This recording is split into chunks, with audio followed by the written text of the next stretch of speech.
আসসালামু আলাইকুম ওয়া রাহমাতুল্লাহ। মুসলিমের সময়ের প্রিয় দর্শকবৃন্দ, আশা করি আল্লাহর অশেষ রহমতে সকলে ভালো আছেন।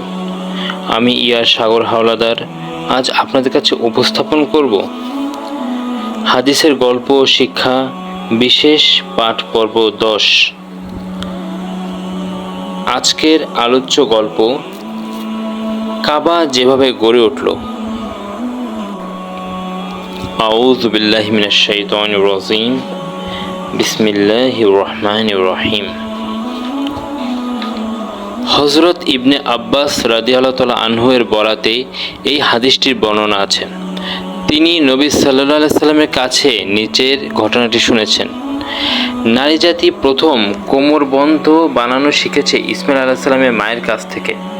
হাজরা আলাইহিস সালাম কোমরবন্ধ লাগাতেন সারা আলাইহিস সালামের কাছে নিজের মর্যাদা গোপন রাখার জন্য।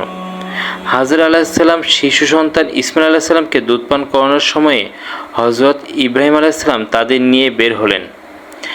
কাবার কাছে মসজিদের উঁচু অংশে জমজম কূপের উপরে অবস্থিত একটি বিরাট গাছের নিচে ইব্রাহিম আলাইহিস সালাম তাদের দুজনকে রাখলেন। তখন মক্কায় মানুষ বা পানির ব্যবস্থা কিছুই ছিল না। একটি থলের মধ্যে কিছু খেজুর আর একটি মশকে কিছু পরিমাণ পানি দিয়ে সেখানেই তাদের রেখে ইব্রাহিম আলাইহিস সালাম ফিরে চললেন। ইসমাইল আলাইহিস সালাম এর মা পিছু পিছু এসে বারবার বলতে লাগলেন, হে ইব্রাহিম, আপনি কোথায় চলে যাচ্ছেন? আপনি আমাদের এমন এক ময়দানে রেখে যাচ্ছেন যেখানে কোনো সাহায্যকারী বা কোনো ব্যবস্থা নেই। ইব্রাহিম আলাইহিস সালাম তার দিকে তাকালেন না। হাজরা আলাইহিস সালাম তাকে বললেন, আল্লাহই কি আপনাকে এই আদেশ দিয়েছেন? তিনি বললেন, হ্যাঁ। হাজরা আলাইহিস সালাম বললেন, তাহলে আল্লাহ আমাদের ধ্বংস করবেন না। তিনি ফিরে এলেন। ইব্রাহিম আলাইহিস সালামও সামনে এগিয়ে চললেন। যেতে যেতে গিরিপথের বাঁকে পৌঁছে যখন স্ত্রী সন্তানকে আর দেখতে পেলেন না, তখন কাবা ঘরের দিকে মুখ করে দাঁড়িয়ে দু হাত তুলে দোয়া করলেন, হে আমার প্রতিপালক, আমার পরিবারের কয়েকজন আপনার সম্মানিত ঘরের কাছে এক অনুর্বর উপত্যকায় যাতে আপনার কৃতজ্ঞতা প্রকাশ করে।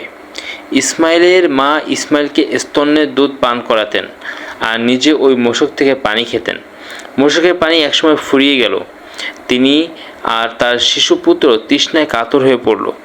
তিনি শিশুটিকে দেখতে লাগলেন। তৃষ্ণায় তার বুক ধরফর করছে। শিশুপুত্রের এই করুণ অবস্থার দেখা অসহনীয় হয়ে পড়ল। তিনি সরে এলেন। সাফা ছিল তার কাছাকাছি পর্বত। তিনি সেটির উপরে উঠে ময়দানের দিকে তাকালেন। এদিক সেদিক তাকিয়ে দেখলেন কোথাও কাউকে দেখা যায় কিনা। তিনি কাউকে দেখতে পেলেন না। সাফা পর্বত থেকে নেমে তিনি নিচের ময়দানে পৌঁছালেন। বস্ত্রের একটি প্রান্ত তুলে ধরে ক্লান্ত শ্রান্ত মানুষের মতো ছুটে চললেন তিনি। ময়দান পার হয়ে একসময় মারওয়া পাহাড়ের উপর উঠে এলেন। আবার এদিক সেদিক তাকিয়ে দেখলেন কাউকে পাওয়া যায় কিনা। কাউকেই দেখতে পেলেন না। এভাবে তিনি 7 বার দৌড়াদৌড়ি করলেন। ইবনে আব্বাস রাদিয়াল্লাহু তাআলা আনহু বর্ণনা করেন যে নবী সাল্লাল্লাহু আলাইহি সাল্লাম বলেছেন, এজন্যই মানুষ এই পর্বত দুটোর মাঝখানে ছাই করে থাকে। তিনি যখন মারওয়া পাহাড়ে ওঠার পর একটি শব্দ শুনতে পেলেন, তিনি নিজে বললেন, একটু অপেক্ষা করো। তিনি মনোযোগ দিয়ে শুনলেন। শুনে বললেন, তুমি তো তোমার আওয়াজ শুনিয়েছ, তোমার কোনো সাহায্যকারী আছে? তখনই জমজম কূপের কাছে তিনি একজন ফেরেশতাকে দেখতে পেলেন। ফেরেশতাটি নিজের পায়ের গোড়ালি বা ডানা দিয়ে আঘাত করলেন। এতে পানি বের হতে লাগলো। হাজরা আলাইহিস সালাম এর চারপাশে নিজ হাতে বাঁধ দিয়ে এক চৌবাচ্চার মতো করে নিয়ে হাতের আজলা ভরে তার মশকে পানি ভরতে লাগলেন। পানি উপচে পড়ছিল। ইবনে আব্বাস রাদিয়াল্লাহু তাআলা আনহু বলেছেন যে নবী সাল্লাল্লাহু আলাইহি সাল্লাম বলেছেন, ইসমাইলের মাকে আল্লাহ রহম করুন, তিনি যদি বাঁধ না দিয়ে জমজমকে ছেড়ে দিতেন কিংবা বলেছেন যদি আজলা ভরে পানি মশকে জমাতেন, তাহলে জমজম একটি কূপ না হয়ে প্রবাহিত ঝর্ণার পরিণত হতো। রাবি বলেন, অতঃপর হাজরা আলাইহিস সালাম নিজে পানি খেলেন, শিশুপুত্রকেও দুধ পান করালেন। ফেরেশতাটি তখন তাকে বললেন, আপনি ধ্বংসের কোনো আশঙ্কা করবেন না, কারণ এখানেই আল্লাহর ঘর। এই শিশুটি আর তার পিতা মিলে এখানে ঘর তুলবে। আল্লাহ তার আপনজনকে কখনো ধ্বংস করেন না। আল্লাহর ঘরের স্থানটি তখন ছিল জমিন থেকে টিলার মতো উঁচু। বন্যা আসায় এর ডানে বায়ে ভেঙে যাচ্ছিল। হাজেরা আলাইহিসসালাম এভাবেই দিন যাপন করছিলেন। একসময় জুরহুম গোত্রের এক দল লোক তাদের পাশ দিয়ে যাচ্ছিল। অথবা রাবি বললেন, জুরহুম পরিবারের কিছু লোক কাদা নামে একটি উঁচু ভূমির পথ ধরে এদিকে আসছিল। মক্কায় তারা নিচু ভূমিতে নেমে এলো। তারা দেখলো এক ঝাঁক পাখি চক্রাকারে উঠছে। তারা বলল, নিশ্চয়ই এই পাখিগুলো পানির উপর উঠছে। আমরা বহুবার ময়দানের এই পথ পার হয়েছি, কিন্তু এখানে কখনো পানি ছিল না। দু একজন লোককে তারা সেখানে পাঠালো। তারা গিয়েই পানি দেখতে পেল। ফিরে এসে সবাইকে পানির খবর দিল। খবর শুনে সবাই সেদিকে এগিয়ে গেল। রাবি বলেন, ইসমাইল আলাইহিসসালামের মা পানির কাছে ছিলেন। তারা তাকে বলল, আমরা আপনার কাছাকাছি বসবাস করতে চাই, অনুমতি দেবেন কি? তিনি বললেন, হ্যাঁ, তবে এই পানির উপর তোমাদের কোনো অধিকার থাকবে না। তারা হ্যাঁ বলে তাদের মত প্রকাশ করলো। ইবনে আব্বাস রাদিয়াল্লাহু তাআলা আনহু বলেছেন যে নবী সাল্লাল্লাহু আলাইহি সাল্লাম বলেছেন, এই ঘটনা ইসমাইলের মাকে একটি সুযোগ এনে দিল। তিনিও মানুষের সাহচর্য চেয়েছিলেন। তারা সেখানে বসতি স্থাপন করল। পরিবার পরিজনের কাছে খবর পাঠালে তারাও এসে তাদের সঙ্গে বসবাস করতে লাগলো। পরে তাদেরও কয়েকটি পরিবার এসে বসতি করলো। এদিকে ইসমাইল যৌবনে উপনীত হলেন। তাদের কাছ থেকে আরবি ভাষা শিখলেন। যৌবনে পৌঁছে তিনি তাদের কাছে অনেক আকর্ষণীয় ও প্রিয় পাত্র হয়ে উঠলেন। তিনি পূর্ণ যৌবন পেলে তারা তার সঙ্গে নিজেদের একটি মেয়েকে বিয়ে দিল। এর মধ্যে ইসমাইলের মা হাজরা আলাইহিসসালাম ইন্তেকাল করলেন। ইসমাইলের বিয়ের পর ইব্রাহিম আলাইহিসসালাম তার পরিত্যক্ত প্রয়োজনীয় অবস্থা দেখার জন্য এলেন, কিন্তু ইসমাইলকে পেলেন না। তিনি তার স্ত্রীকে তার সম্পর্কে জিজ্ঞাসা করলেন। স্ত্রী বলল, তিনি আমাদের জীবিকার খোঁজে বেরিয়ে গেছেন। পুত্রবধূকে তিনি তাদের জীবনযাত্রা আর অবস্থা সম্পর্কে জিজ্ঞেস করলে সে বলল, আমরা অতি দুরবস্থা, খুব টানাটানি আর নিদারুণ কষ্টে আছি। ইব্রাহিম আলাইহিসসালাম এর কাছে সে তাদের দুর্দশা নিয়ে অভিযোগ করল। তিনি বললেন, তোমার স্বামী বাড়ি এলে তাকে আমার সালাম জানিয়ে বলবে সে যেন তার ঘরের দরজা চৌকাঠ বদলে নেয়। ইসমাইল আলাইহিসসালাম বাড়ি ফিরে এসে যেন কিছুটা আভাস পেলেন। তিনি তার স্ত্রীকে জিজ্ঞেস করলেন, তোমাদের কাছে কেউ কি এসেছিল? স্ত্রী বলল, হ্যাঁ, এমন এমন আকৃতির একজন বৃদ্ধ এসেছিলেন। আমাকে আপনার সম্পর্কে জিজ্ঞাসা করেছিলেন।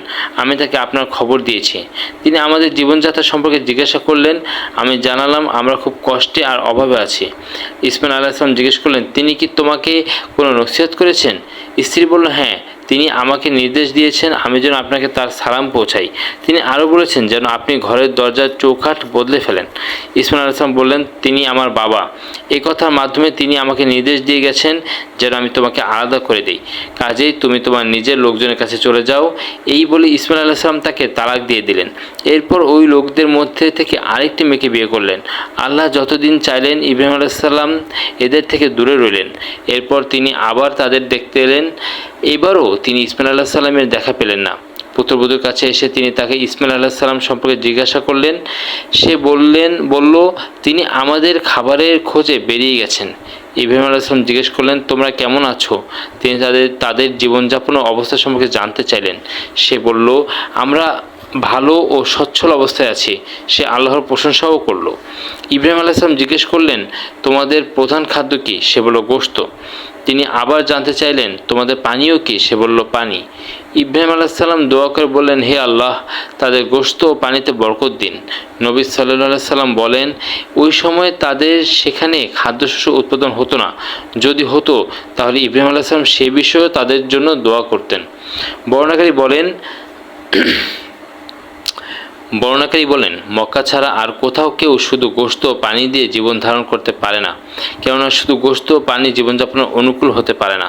ইব্রাহিম আলাইহিসসালাম বললেন, যখন তোমার স্বামী ফিরে আসবে তাকে সালাম বলে আমার পক্ষ থেকে হুকুম করবে সে যেন তার ঘরের দরজার চৌকাঠ ঠিক রাখে।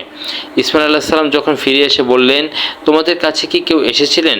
সে বলল, হ্যাঁ, একজন সুন্দর চেহারার বৃদ্ধ লোক এসেছিলেন। সে তার প্রশংসা করল এবং বলল, তিনি আমাকে আপনার ব্যাপারে জিজ্ঞেস করেছেন। আমি তাকে আপনার খবর জানিয়েছি। তিনি আমার কাছে আমাদের জীবনযাপন সম্পর্কে জানতে চাইলেন। আমি তাকে জানিয়েছি আমরা ভালো আছি। ইসমাইল আলাইহিসসালাম বললেন, তিনি কি তোমাকে আর কোনো কিছুর জন্য আদেশ করেছেন? সে বলল, হ্যাঁ, তিনি আপনাকে সালাম জানিয়ে আপনাকে নির্দেশ দিয়েছেন যেন আপনি আপনার ঘরের চৌকাঠ ঠিক রাখেন। ইসমাইল আলাইহিস সালাম বললেন, তিনিই আমার বাবা, তুমি হলে আমার ঘরের দরজার চৌকাঠ। এই কথার মাধ্যমে তিনি আমাকে নির্দেশ দিয়েছেন যেন আমি তোমাকে স্ত্রী হিসেবে বহাল রাখি। যতদিন আল্লাহ চাইলেন ইব্রাহিম আলাইহিস সালাম তাদের কাছ থেকে দূরে রইলেন। তিনি আবার এলেন, দেখতে পেলেন জমজম কূপের কাছের একটি বিরাট গাছের নিচে বসে ইসমাইল আলাইহিস সালাম একটি তীর মেরামত করছেন। বাবাকে দেখতে পেয়ে তিনি উঠে তার দিকে এগিয়ে গেলেন।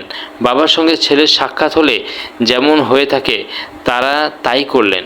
ইব্রাহিম আলাইহিস সালাম বললেন, হে ইসমাইল, আল্লাহ আমাকে একটি কাজের নির্দেশ দিয়েছেন। ইসমাইল আলাইহিস সালাম বললেন, আপনার রব আপনাকে যা আদেশ করেছেন তা করুন। ইব্রাহিম আলাইহিস সালাম বললেন, তুমি আমার সাহায্য করবে কি? ইসমাইল আলাইহিস সালাম বললেন, করব। ইব্রাহিম আলাইহিস সালাম বললেন, আল্লাহ আমাকে এখানে একটি ঘর বানাতে নির্দেশ দিয়েছেন। এই বলে তিনি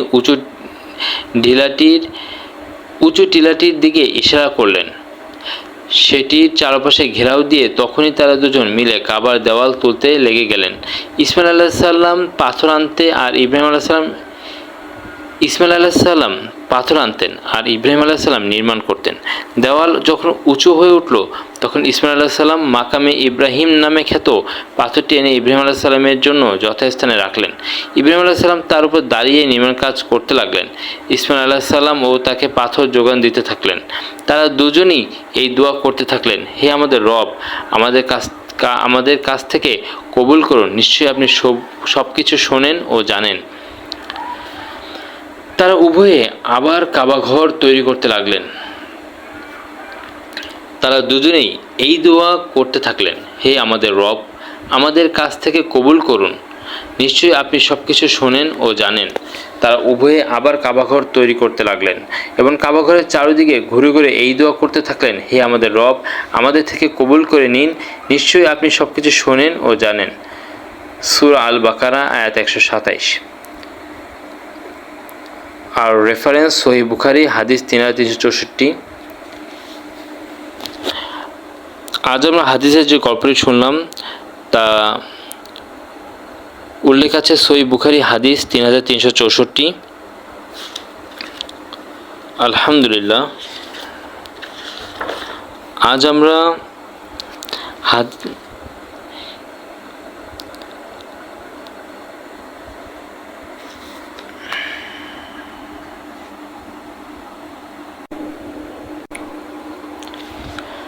হাদিসটির শিক্ষা।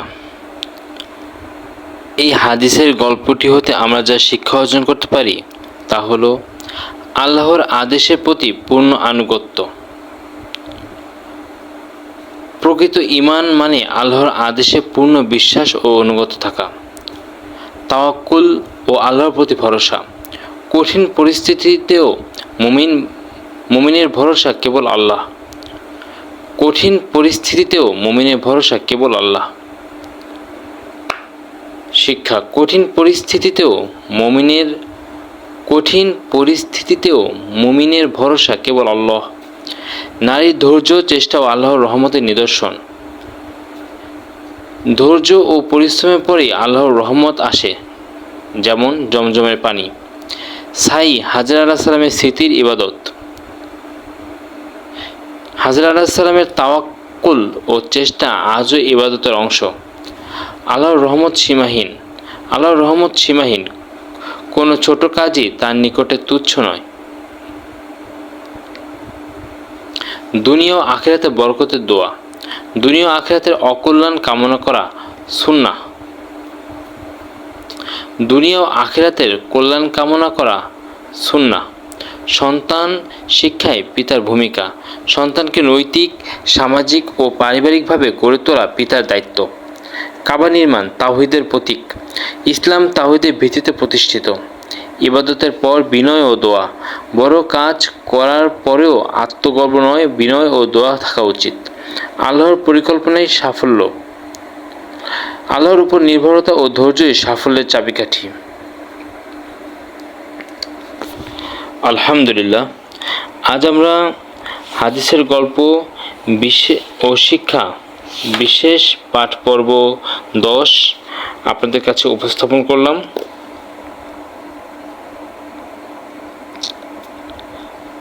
আলহামদুলিল্লাহ, আজ আমরা হাদিসের গল্প ও শিক্ষা বিশেষ পাঠ পর্ব 10 আলোচনা করলাম, ব্যাখ্যা ও শিক্ষা জানতে পারলাম। আল্লাহ তাআলা এর থেকে আজ আমরা যে শিক্ষা অর্জন করলাম, আল্লাহ তাআলা আমাদের তা বাস্তব জীবনে আমল করার, দিনের পথে চলার তৌফিক দান করুক। আমিন। জাযাকাল্লাহু খাইরান। সকলে ভালো থাকবেন, সুস্থ থাকবেন। মুসলিমের সময় চ্যানেলটিকে লাইক, কমেন্টস, শেয়ার ও সাবস্ক্রাইব করে দিনী কাজে উৎসাহ প্রদান করবেন ইনশাআল্লাহ। পূর্ববর্তী ভিডিও দেখতে ভিজিট করুন মুসলিমের সময় ইউটিউব চ্যানেল এবং পরবর্তী ভিডিওর নোটিফিকেশন পেতে বেল আইকনটি প্রেস করে রাখুন। আসসালামু আলাইকুম ওয়া রাহমাতুল্লাহি ওয়া বারাকাতুহু।